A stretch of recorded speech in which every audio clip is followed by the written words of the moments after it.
9, 8, 7, 6, 5, 4.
What's going on, everybody? What's happening? What's happening? I know it's a surprise to everybody. We are on me and JB. I'm your boy Big Q. This TeamBoydTV Live. This is a little What's bit of going on, everybody? What's happening? What's happening? TV Live thing. I know it's a surprise to everybody. We are on me and JB. We're gonna do it in the middle of all this while we all quarantine. We stuck at home. What's going on, everybody? Crazy. No XFL, no NBA, no MLB, no NHL. We got some wrestling in front of an empty arena. But we here, TeamBoydTV Live. We're going to do it. I'm your boy, Big Q, joined by the main man, Raven Shogun. What's happening, Raven? Shogun? Yo, what's up? Facebook, YouTube, Twitter, and the whole quarantine world. Here we go. Yes, that's where we at right now, man. That's exactly where we at right now. Look, man, I'm glad you was able to do this with me today, cuz. All right, no problem, bro. So I'm waiting on some people to show up and everything like that. And I got to figure out where my chat went to because now it's disappeared on me. But we're going to go ahead and do it, man. Listen, dude, I got the news last week, I think it was, at work. On my last day at work last week, got the news that I wasn't going to be coming back for another 2 weeks. They went ahead and told us to work from home. So I've been quarantined at the crib since Thursday. So that's been my thing. What the wife too. So the wife has been quarantined at the crib as well. So that's what we've been doing. You know, and I've just been gorging on NFL free agency, all these stories that's been going on. Some really cool stuff, and we're gonna talk about it today. But what about you, man? You and the sister-in-law. What's going on with y'all, man? We both still out there. We both been deemed essential places we work for as essential businesses. So it's gonna be a probably state mandate if we are not there. Shout out to Glass. He couldn't be with us tonight because he, like myself, his profession is deemed essential business, which is probably be the lifeblood of that's what's gonna keep everybody going who's at home. So shouts to him, shouts to myself, man, my mother for being still in the line of fire. And you know, my other brother Cletus, man, you know, he came. I checked him out yesterday. He's you know, the GM at a restaurant, man, and you know, he's considered essential. They're doing what they can.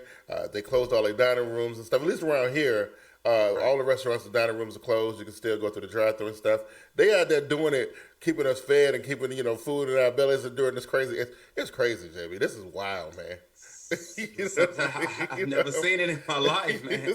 I mean, normally, usually about around here where I live, the 1.5 inch of snow or ice will shut us down. But right. This is crazy, man. I mean, Friday was 85 and sunny, and you couldn't see nobody. Right now, it's so weird. Like, you know, I went to IKEA the other day to, you know, since I was stuck at home quarantine. I said, you know, I might as well redo the studio or whatever. So I went and bought a whole bunch of stuff. Went and got a new desk and a whole bunch of things. And man, it was so weird. Like the people at IKEA, they meet you out front. They wouldn't let the store is closed to the public, right? And you had to, you know, put your order in online. And then go and pick it up, and they wheeled it out and put it in your car. And the crazy levels of things that I've seen over the last week it's crazy. And if you're right around at night, you'll start to feel like I Am Legend because there's nobody. Right. It's nobody. It is I don't think I see the police car for days. Right. And if you're out in public, you know, people look at you like you got three heads if you're standing within their 6 feet bubble. Right. You know what I mean? I'd rather just stay home, which I have been the whole weekend. Yeah, you know, I started going, you know, to pick up the desk, and me and the wife we went to the Walmart start on the first day. You talk about apocalypse now. Right. It was crazy. It was crazy. Aside from the shelves being completely empty and everybody running around like zombies, piling everything on their carts and in a toilet paper deal, like I see on your screen there. Yeah, man. It's That's crazy. probably the most other than the celebrities coming out making videos every time they Yeah. with a case, which I don't know if it's an awareness thing. I find it a bit strange, but the toilet paper thing was the one thing I could not wrap my still can't. I don't get it. It's paper. Yeah, it is. But you know, with the combination of the media and social media, people. Can you imagine like this is going on right now? And I don't want to downplay coronavirus or COVID-19, but can you imagine if this was like aliens were found or something? Like how the level of ridiculousness the world would go to. We're in a weird place. We obviously too primitive to handle something Yes. like this. Which I mean. Granted, it's a lot of disinformation out there. There's a lot of. I'm not here to educate or provocate. Absolutely. Yes. What to do and how to do it, but cold and flu has been around a long time. You haven't been washing your hands then. You damn sure ain't gonna start doing it now. You know what I mean? It is what it is. It is. It's crazy. The thing that I feel like is the biggest impact is the social distancing part, and and this has really impacted us as sports fans, and particularly the NFL is safe because the league year just started a couple of days ago, but the NBA. Now this is what I couldn't believe. They shut the NBA down on the cusp of the NBA playoffs. That is crazy, right? They shut down all the other sports. The only sports really, if you want to call it a sport, and because I'm a fan, but it's wrestling, and they wrestling in front of empty arenas. So that just lets you know where we at. You know what I mean? So there's no sports. Listen, the one sport that they shut down that I thought is golf. They don't golf. I don't understand. That's outside. You don't have to have the people there. Right. But yes. I think you can still play that game. Either way, though, I want to just remind you and anybody who's watching, it's just March 22nd. Yes. That's it. 2020 has been. It's been a thing, man. But it's always got to be some event that always kind of sets the decade off. It's always some, whether it's good or bad or indifferent, or maybe a major celebrity dies, or it's always something to get the decade in motion. But where we at right now, I ain't never seen nothing like this before in my life. I really haven't. But we here tonight though. We're gonna get the people who do decide to tune in and watch us tonight. We're going to get your mind off the COVID-19. We gonna laugh and we're going to vent our front. Because I'm going to tell you, JB, Panther Nation is in a tizzy right now. Oh, my God. Oh, my goodness. Oh, man. Oh, man. Panther Nation is... Look, I checked out... I was checking out Panther Twitter over the last couple of days. And the stuff I've seen... It's like I've never seen nothing like this before in my life. But we're going to talk about that. Also, Bug Nation, they got some things going on.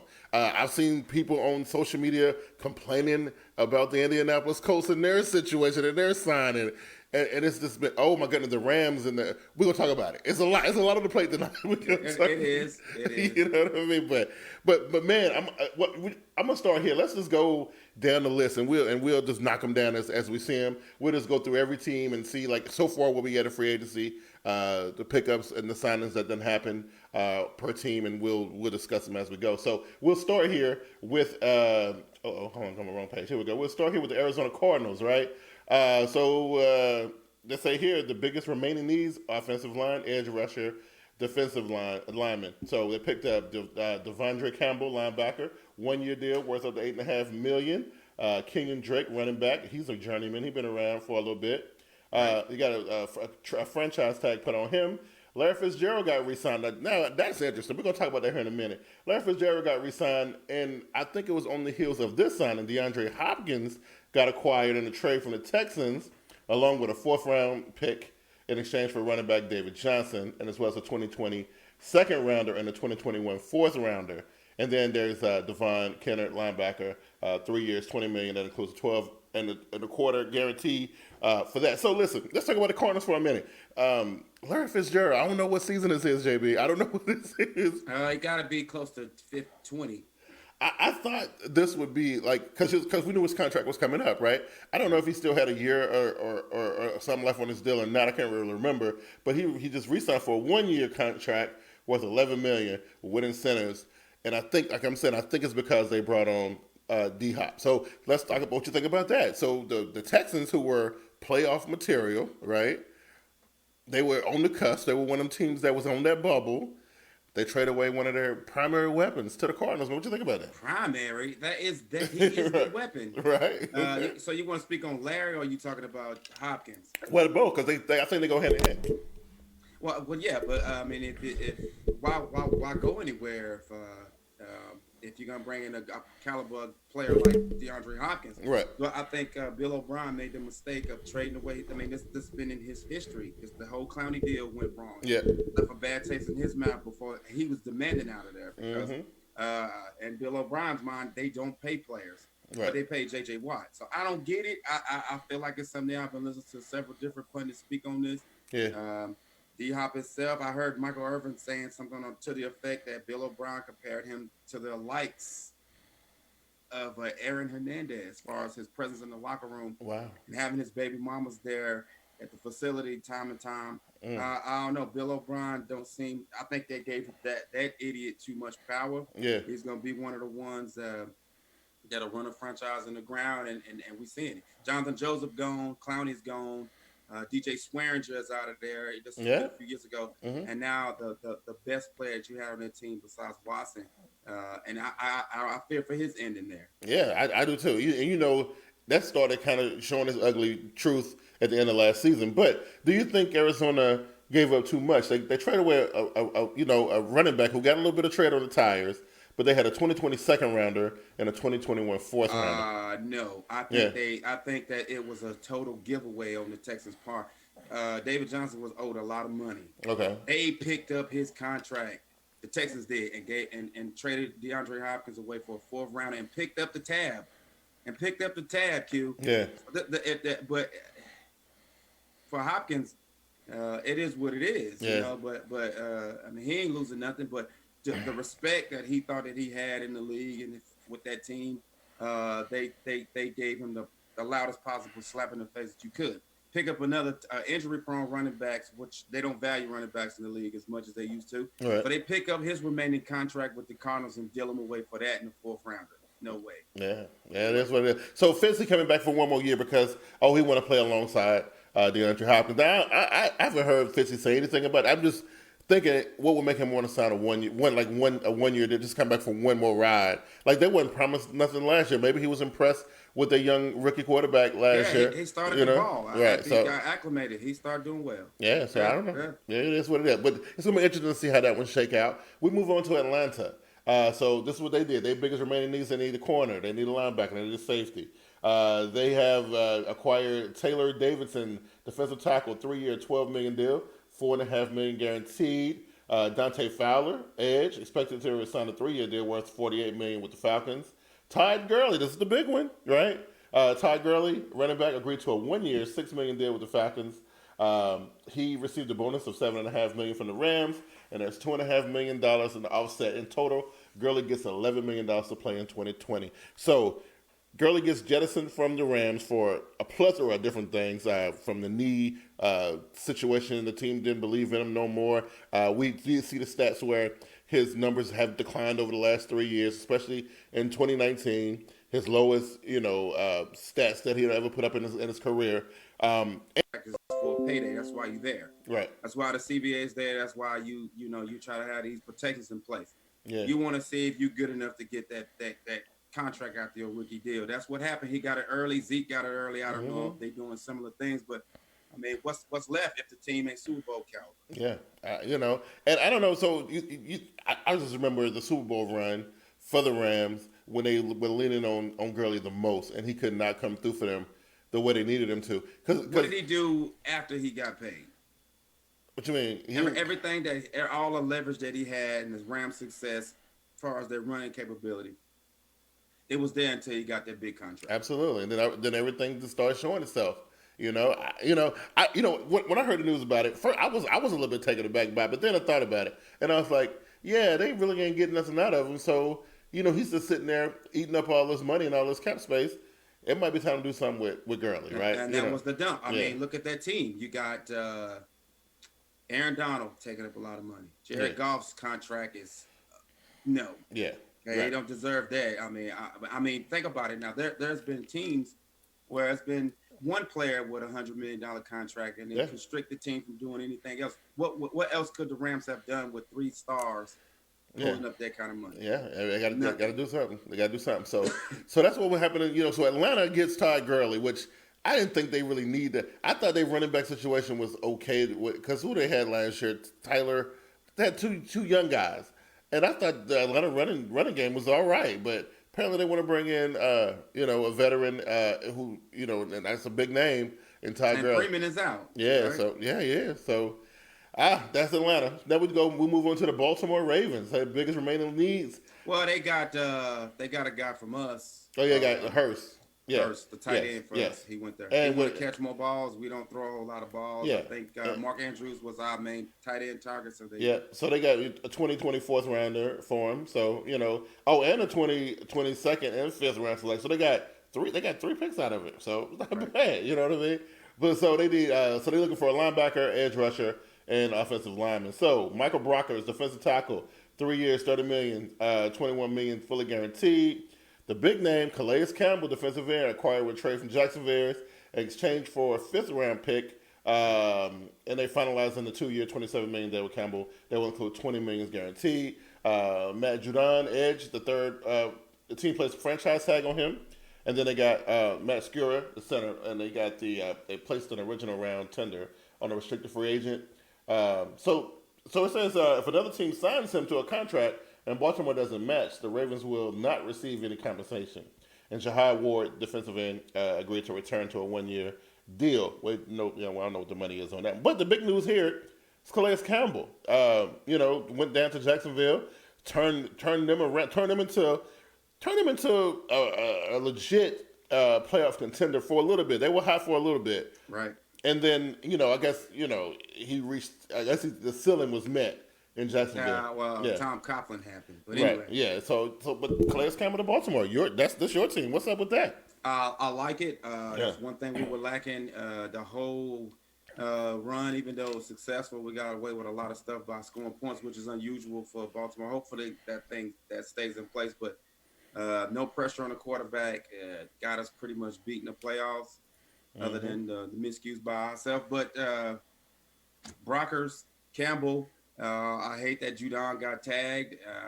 Hopefully, the Ravens' history show that once we tag a player, we try to usually sign him before the season starts. Hopefully that happens. Otherwise, the relationship is cracked. Yeah, I like this one. It gives Baltimore Ravens a little bit more bite on defense, which I think they were okay as it was. Anyway, I mean, you could always get better. Baltimore is that team, though, that everybody got their eye on because of what happened in the last 2 seasons, how they got to a certain point, and it's like, now it's like, well, Baltimore can't get past this particular point. Right. So this is one that everybody going to be watching, I think. Seeing what kind of impact Calais Campbell going to have on that defense, and is that what's needed to get Baltimore to the next level? Gotta have pass rush. Man. Gotta. I expect a few more things to happen. Whether it's I don't know if free agency is over. No, I ain't over. It'll roll on through until like right before we kick off, I think. Yeah. Well, I mean, maybe Freeman's looking for a job. There we need. I know we got Ingram, but you can never have enough running backs for people that's coming off being released. Yeah. And we definitely need some safety strength. So. Oh, absolutely. Yeah. So enough, but that was that. So, like I said, Baltimore I think is one, and we'll be talking about them in July. Hopefully, if we can get through the things that we're getting through now. But I think Baltimore going to be one of the teams that we're going to be talking about coming July. All right, we're going to talk about the Buffalo Bills. Biggest remaining needs, cornerback, running back, offensive line. Mario Addison, one of my boys, right? Right. Agreed to turn 3 years, $30.45 million contract, $15.25 million guarantees. Vernon Butler, another one of my boys, right? Yeah. Yeah, defensive tackle. Bills 2-year deal worth $18 million, $9.3 guaranteed. Stephon Diggs, acquired in the trade with the Vikings, 2020 7th-round pick, and a 2020 1st-round pick, 5th-round pick, 6th-round pick, and a 2021 4th-round pick. Right. Damn. They gave him the house. They gave the house. Now, so this goes back. I know we talked about Buffalo, but look what the Bills gave up to acquire Diggs, and look what the Cardinals gave offered for to get Hopkins. right. It's crazy to me. It's nuts. So you tell me, and I'm taking rocket scientist, man. No, it don't, right? You got Quentin Jefferson, defensive end, expected to sign with the Bills on a 2-year deal. Sean Mannion, quarterback, re-signed with Minnesota. He re-signed with Minnesota, so I don't know what he's doing here. Josh Norman, 1 year, $6 million contract, value of $8 million in incentives. So they got Josh Norman, Stephon Diggs, Butler, and Mario Addison. Buffalo looking. I still think the quarterback position is probably still one of their biggest weaknesses. I think. But look, looking at this, I know it's super early. It's super early. But looking at the what they Did you send out on YouTube? I thought I did. I was wondering why only 2 out of 4 is showing. Yeah, I don't think you did, bro. So I don't know if I can switch it on in the middle of this. Let me see if I can. We might be able to. We might not. Let's see. Yeah, YouTube says this. I wonder why it didn't go through because it's switched on. Let me switch it and switch it back and see what happens. Let's switch it back. I don't know. So, nope, still says it's offline. It says the only thing that's online. Actually, the only thing that's online is Facebook. Yeah. That is the only thing that's online right now. Yeah. Nobody can find us right now. Right, that's what's going on right now. Man, I ain't no way for me to tweet this out either. Oh man, I don't know what's up with that. It's just. Oh, you know what we're gonna do? What are we gonna do, Kid? We're just gonna stop right here.